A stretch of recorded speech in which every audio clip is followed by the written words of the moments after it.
Biru bidang Nafika Yakso, free Palestine. Assalamualaikum warahmatullahi wabarakatuh. A'udzu billahi minasy syaithanir rajim.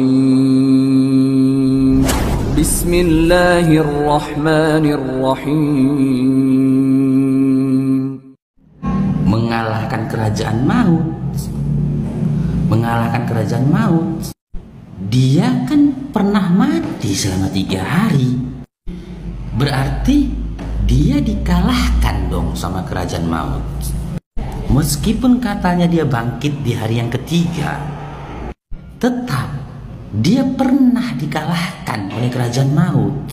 Terus bagaimana bisa dia menjanjikan keselamatan, sementara diri dia sendiri gak selamat dari maut meskipun selama 3 hari? Kerajaan maut dikuasai oleh iblis. Berarti ada kuasa lain dong selain kuasa Allah atau kuasa Tuhan di atas bumi ini.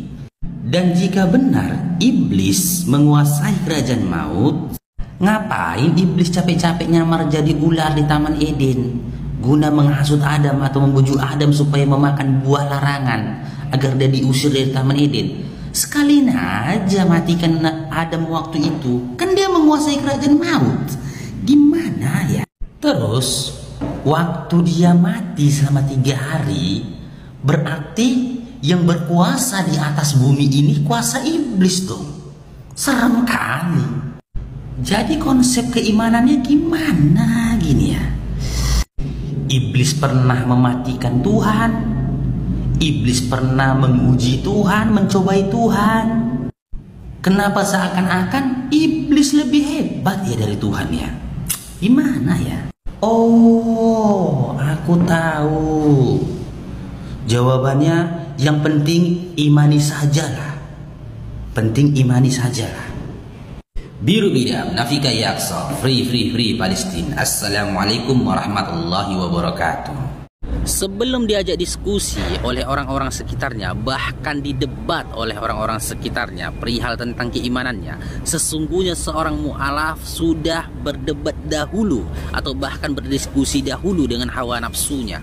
Dia sudah berdebat dan berdiskusi dengan egonya, dan bahkan dia sudah berdebat dan berdiskusi dengan doktrin yang tertanam selama ini dalam dirinya.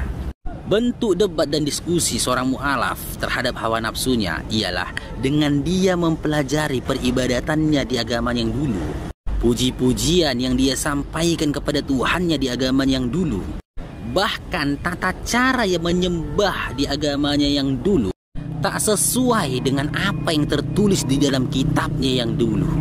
Hingga dia menyadari bahwasanya segala peribadatan yang dilakukannya di agamanya yang dulu tak sesuai dengan perintah dari Tuhannya yang tertulis di dalam kitab suci yang dia imani dahulu, akan tetapi didorong oleh hawa nafsunya sendiri.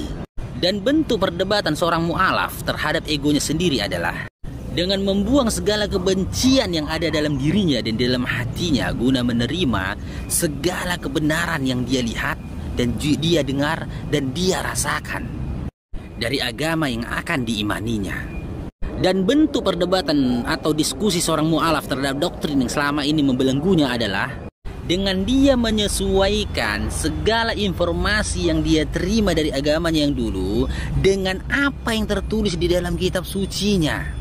Dan di saat dia mempelajari itu, baru dia menyadari dan memahami bahwasanya informasi yang dia terima selama ini tidak sesuai dengan apa yang tertulis di dalam kitab sucinya. Dan dia anggap itu semua adalah doktrin yang diberikan kepada dia selama bertahun-tahun lamanya.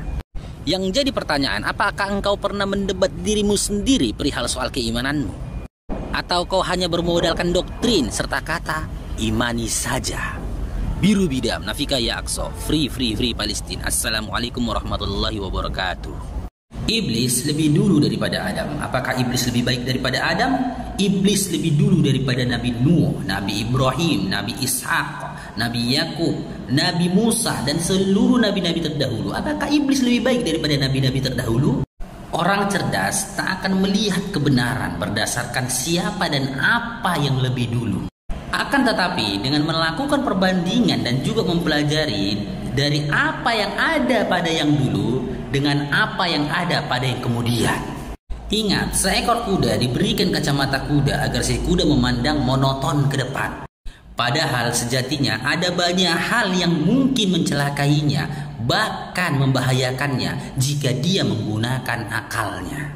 Biru Bidam, Nafika Ya Aqsa, free Palestina. Assalamualaikum warahmatullahi wabarakatuh. Kali ini saya coba untuk mengomentari kembali ya salis agama yang bernama Anver Somba. Dia menyatakan di dalam Matius 1 ayat 23, Yesus itu menyatakan dirinya Allah. Mari kita cek. Matius 1 ayat 23 isinya, sesungguhnya anak darah itu akan mengandung dan melahirkan seorang anak laki-laki, dan mereka akan menamakan dia Immanuel, yang artinya Allah menyertai kita. Coba disimak pelan-pelan ya kata-katanya ya di dalam Matius 1 ayat 23 itu ya. Sesungguhnya anak darah itu akan mengandung dan melahirkan seorang anak laki-laki, bro. Seorang anak laki-laki, bro. Bukan seorang Tuhan atau bukan Allah. Dia mengandung seorang anak laki-laki. Kalian bisa mencerna nggak bahasa Indonesia? Seorang anak laki-laki. Jadi yang dikandung oleh Maria itu seorang anak laki-laki, anak manusia. Lantas kenapa kalian tuhankan? Dan dia akan menamainya Immanuel, Allah menyertai kita. Dari makna kata Immanuel tadi kita bisa memahami ya bahwasanya Yesus itu pembawa rahmat, bukan pemberi rahmat. Bedakan antara pembawa dan pemberi. Ayo buat yang lain yang bisa menunjukkan ya satu ayat saja di dalam Bible ya dengan tegas Yesus menyatakan aku adalah Tuhan Allahmu, maka sembahlah aku. Silahkan berikan satu ayat saja ya. Biru Bidam, Nafika Ya Aqsa, free Palestina. Assalamualaikum warahmatullahi wabarakatuh. Ini lagi Pak. Buatmu Bang Anak Toba Samosir, Bang Farouk tidak memiliki kehendak apapun dan tidak memiliki daya dan upaya serta kekuasaan apapun di atas bumi ini. Jadi jangan minta izin kepada Bang Farouk untuk Anda mentuhankan Yesus. Tapi saya akan coba menyampaikan kepada Anda perkataan Yesus yang tertulis di dalam Lukas 4 ayat 8 yang isinya Yesus berkata, ada tertulis, kamu harus menyembah kepada Tuhan Allahmu dan hanya kepadanya lah kamu harus berbakti. Jadi dengan kata lain, jangankan Bang Farouk, wali kota, gubernur, bahkan presiden sekalipun tidak mampu untuk memberikan izin kepada layak anak toba untuk mentuhankan sesuatu. Biru Bidam, Nafika Ya Aqsa, free Palestina. Assalamualaikum warahmatullahi wabarakatuh. Lukas 4 ayat 8. Mungkin maksud beliau ini bukan Yohanes 5 ayat 8, tapi Yohanes 5 ayat 58. Di dalam ayat itu Yesus berkata, aku berkata kepadamu, sesungguhnya sebelum Abraham jadi, aku sudah ada. Yang jadi pertanyaan, apakah beliau ini pernah menarik ayat ini ke dalam teks aslinya, dalam bahasa Yunani? Jika beliau ini pernah membaca kitabnya dengan teks bahasa Yunaninya atau bahasa aslinya, niscaya beliau akan familiar dengan kata ego eimi. Aku ini, aku adalah dia.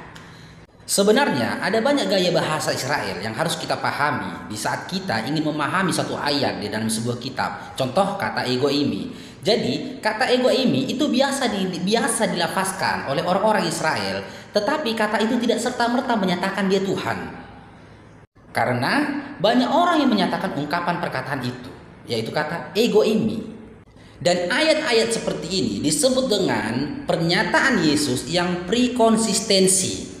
Makna dari prekonsistensi itu adalah menyatakan sesuatu sebelum sesuatu itu ada.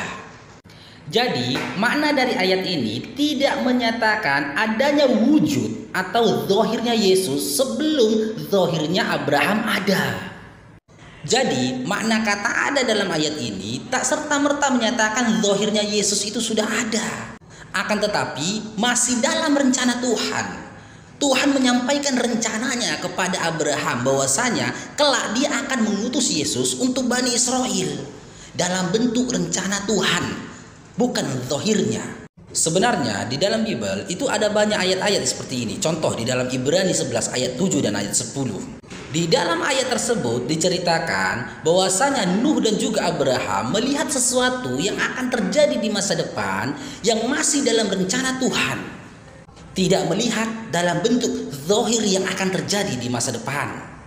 Jadi makna dari ayat ini adalah Tuhan menyampaikan rencananya kepada Abraham soal diutusnya Yesus untuk Bani Israel di masa yang akan datang. Ayat yang bermakna prekonsistensi yang lain ialah tertulis dalam Amsal 8 ayat 22 sampai 23. Di situ dinyatakan bahwasanya Salomon atau Sulaiman sudah ada dari sejak zaman purbakala. Oleh karena itu, saranku untuk Bang User 7578 ya, pahami dulu ayat itu sebelum ayat itu kau bawa menjadi bahan untuk diskusimu atau membenarkan narasimu. Biru bidam nafika ya akso. Free Palestina. Assalamualaikum warahmatullahi wabarakatuh. Tetap jaga toleransi, kesatuan dan persatuan bangsa Indonesia.